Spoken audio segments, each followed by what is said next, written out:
L'étanchéité à l'air est un paramètre essentiel de performance énergétique des bâtiments d'habitation. Nous vous proposons de vous expliquer les étapes de réalisation d'un test de perméabilité à l'air dans notre maison laboratoire Tipeee, qui a la particularité de pouvoir faire varier le niveau d'étanchéité de l'enveloppe à travers ses cadres de perméabilité, et ainsi de simuler une enveloppe de bâtiment plus ou moins étanche et performante.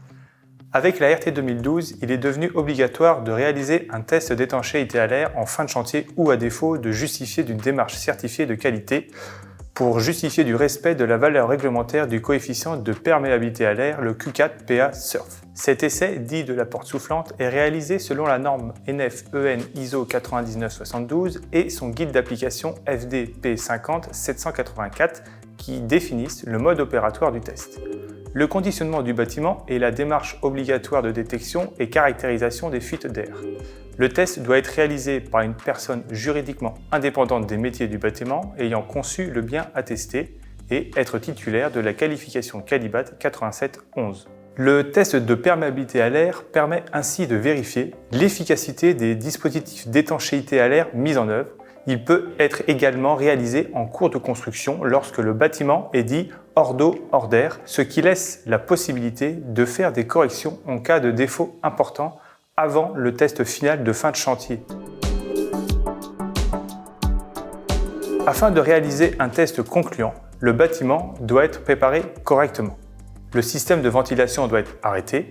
Toutes les entrées d'air et sorties d'air, comme les bouches d'extraction du système de ventilation, sont colmatées afin de ne laisser que les entrées d'air parasites. Si nous réalisons un test en cours de chantier, nous pourrons également calfeutrer, obstruer les attentes de type évacuation d'eau ainsi que les conduits non raccordés. Une fois les calfeutrements effectués, on vérifie la fermeture de tous les ouvrants donnant sur l'extérieur avant la mise en place de la porte soufflante.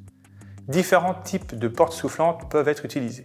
Il s'agit d'une membrane étanche, placée sur une ouverture extérieure, en général une porte ou une fenêtre, dans laquelle est incorporé un ventilateur calibré.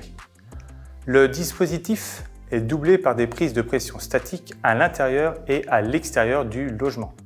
Le tout est relié à un ordinateur qui, pendant le test, enregistre les mesures de pression ainsi que les débits du ventilateur. En France, le débit de fuite sous un écart de pression standard à 4 pascal est alors défini.